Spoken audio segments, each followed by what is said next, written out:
Hello, caregivers. Today's topic is accessory dwelling units. As always, the information in this video should not be used as a substitute for advice from appropriately qualified licensed practitioners of medicine, psychology, ADA, law, or financial planning. On the expanded disability scale, we're talking about a level 3, which is a moderate disability.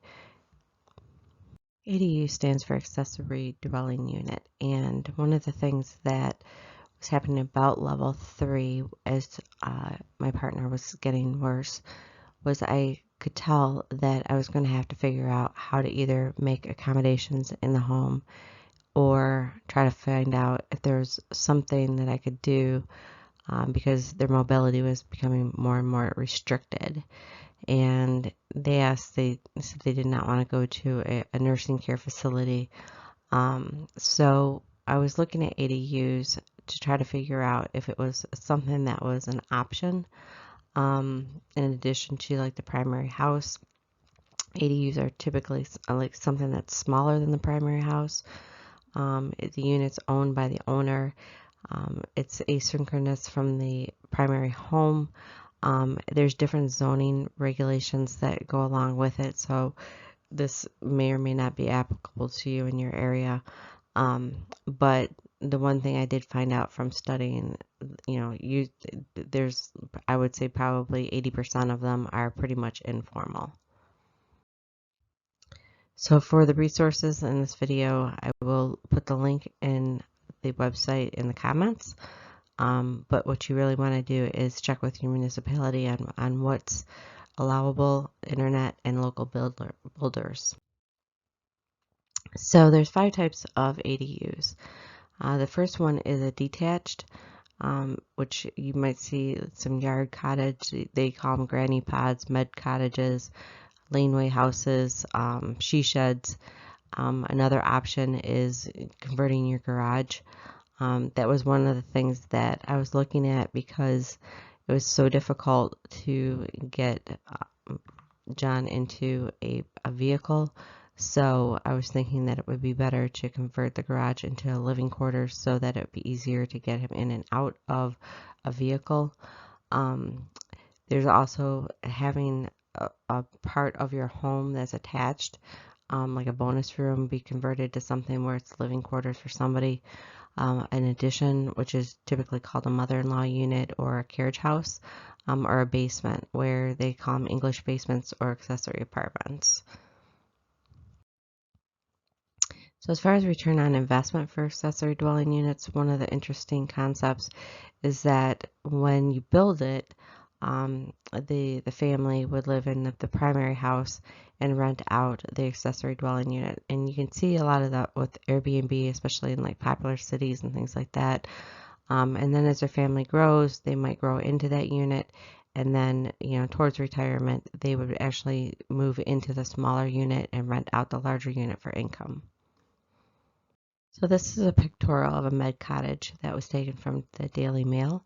You can see some of the features in there are the video companion. It does come with video surveillance. It has positive pressure for the HVAC. It has a lift attached to the ceiling similar to a Hoyer lift. Ambient lighting, which is at knee height. A bed. It doesn't look like it's adjustable, but it's just a regular bed. A kitchen, and then a smart bathroom that can be installed to take a person's weight and temperature and look at different urine content. So that unit is 24 by 12 feet, and the structure sells for $80,000, but with installation it runs up to about $125,000.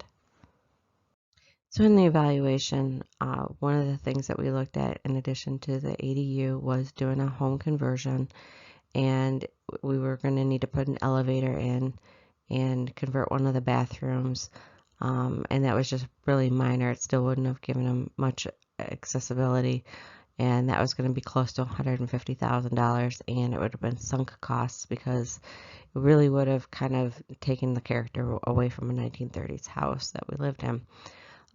We also looked at other houses that were in the neighborhood. We're trying to find a ranch. Again, it was one of those things where it was going to be really difficult. There was going to be a lot of costs associated with moving, and then I would still have to convert a house once we moved, and it was going to be very time consuming. So then I also looking at condos and other units that were smaller, like a smaller house, that I could convert easily for John. And again, if I needed to have other caregivers go in and out, they would have that accessibility, whereas I wouldn't have to worry about the privacy of people coming in and out of the main house. So we looked at that. We looked at the building permits, the time that it would have taken to, make the conversions and do the things if we decide to go with an accessory unit, and then also, again, the return on investment. So with that, if you are looking at it, I recommend that just determine what may or may not work and what is covered using your facility or lifestyle options. Make sure that you get firm quotes from people and get a sense of your situation and how you're going to execute the plans. And then once you get your plan in place, see if you made the right choice. Make sure that your ROI calculations are correct. And then if everything goes to plan, hopefully you'll be satisfied. So after weighing all of the options, we decided to go with the option of buying a condo and converting it. So it was very close to the primary living unit. My son was able to stay in his school system. We were able to put smart locks on the doors so people could come and go, caregivers could come and go. It was close to extended family. We ended up epoxying the floors, so it was easy for him to use a rollator and a scooter, wheelchair. I put an adjustable bed in there. I had a lot of the same features as the MedCottage with the video surveillance. We don't have a smart bathroom, but we do have a Hoyer lift, so it works out really well for us.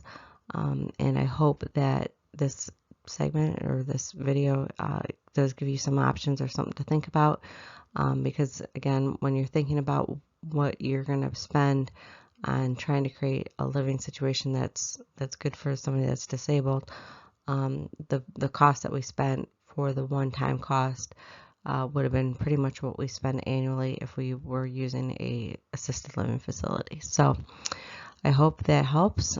Please hit like, subscribe, and watch future videos. Thanks.